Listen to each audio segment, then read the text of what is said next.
So it is interesting how the YouTube finance space is obsessed with just a handful of companies, and PayPal happens to be one of them for good reasons. So from their peak, they've experienced a near 80% decline from the highs of over $300 a share in 2021 and trading at around $60 per share now. So given this steep decline, some investors are banging on the table, shouting that this is an opportunity of our lifetime not to be missed. So let's explore whether it is really a good time to bargain hunt or if PayPal is a value trap. So in this video, I will focus more on the evolving story and also the quantitative side of PayPal. So if you're interested to find out how I look at PayPal's valuations today, stay till the end. I'll show you some of our numbers. On the flip side, for investors who are more interested to build a foundational understanding of PayPal's business fundamentals, you can actually head over to piranhaprofits.com, where we have essentially published a 3,500 words blog detailing the core business workings and also the mode of PayPal today. So link of the article will be in the description below.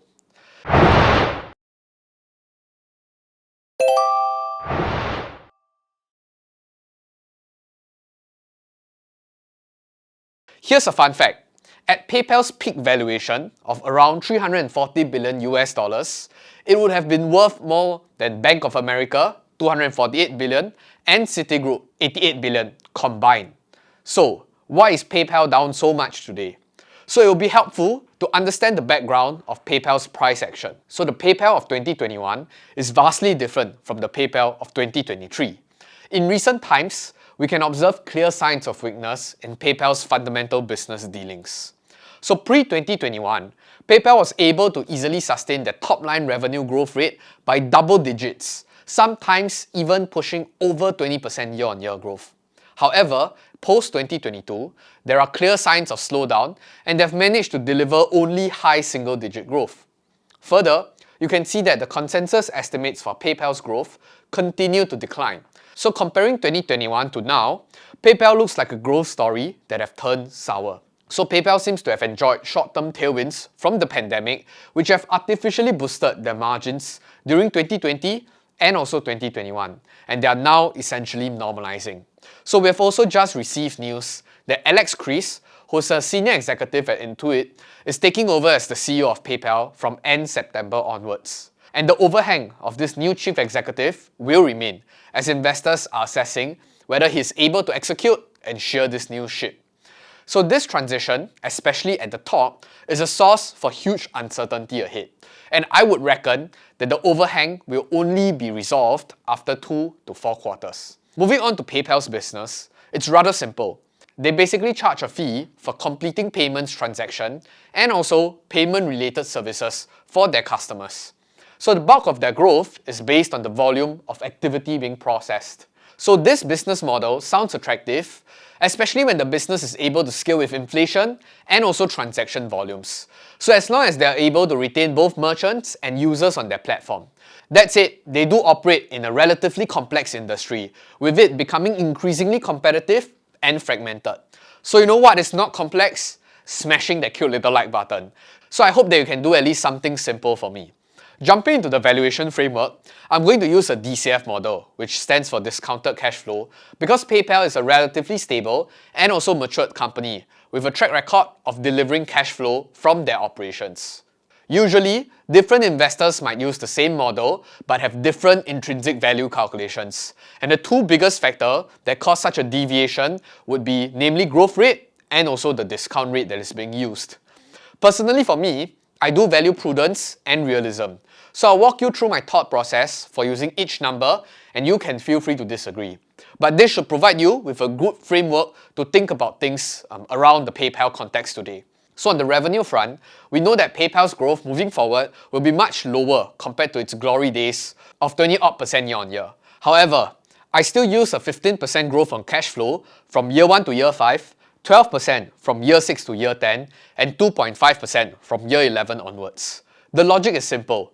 Although the current consensus around PayPal's top-line growth is around 7 to 10% for the following few years, but earnings are actually expected to grow at healthy double digits. So this is because PayPal is currently focused on both cutting back on costs and also retiring their shares aggressively. So this essentially boosts their earnings per share figures. And by translation, this would also help boost the cash flow per share figures. So from year 11 onwards, I'm basically assuming that they will grow in line with the broader economy, which was why I use 2.5%. On the topic of using an appropriate discount rate, I'm currently using a discount rate of 9.3% as reference from the WACC, or WACC in short, Weighted Average Cost of Capital. It's a figure provided by valueinvesting.io. However, you can also build your WACC calculations from scratch or even use the CAPM model, which is Capital Asset Pricing Model. But the laziest way is to use a simple hurdle rate like 10 or even 12% for example. But just a warning, it's not going to be accurate. So discounting using the company's weighted average cost of capital is more appropriate. Now, with these assumptions in place, the Excel formula actually kicked back the intrinsic value of PayPal to be right around $74 per share. So currently, PayPal is trading much closer to $60 per share. So does it mean that I should go out and scoop every single publicly available PayPal share out there? Not so fast, my friend.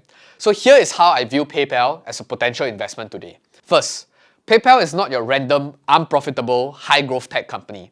So they're probably not going to go bankrupt anytime soon. And they've been buying back shares at a much cheaper valuation. Secondly, coupled with the fact that they do have a decent profit margin, albeit decreasing.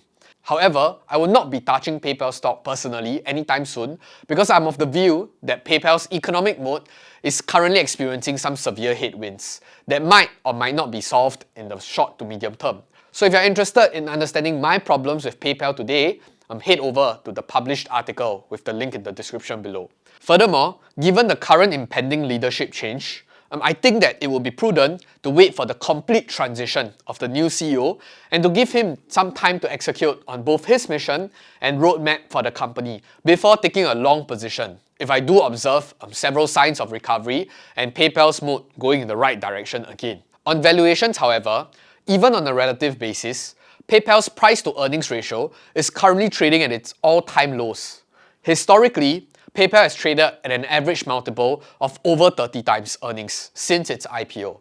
Many would argue that with a debt-free balance sheet and growth in the high teens, assuming that it will resume, 20 times multiple might seem like a reasonable multiple for PayPal, while the current forward PE of PayPal is hovering much closer to 12 times instead.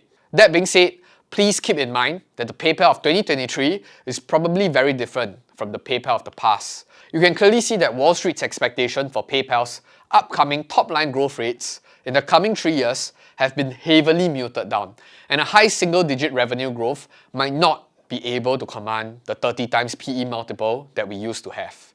On a trailing 12-month basis, they have returned a grand total of $4.9 billion to shareholders by repurchasing around 63 million shares.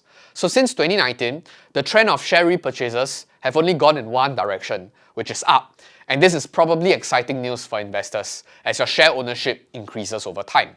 For context, PayPal's current valuation hovers around $70 to $75 billion. And at the rate at which they're extinguishing their shares, if they continue to increase their buyback pace, they might very well be able to repurchase all their shares outstanding within 10 to 12 years. Also, PayPal seems fairly determined in getting their cost structure in line, suggesting that there is even more upside investors can expect as there will be continuous improvement on the margin front. So reducing costs, driving strong bottom line growth, and buying back shares aggressively.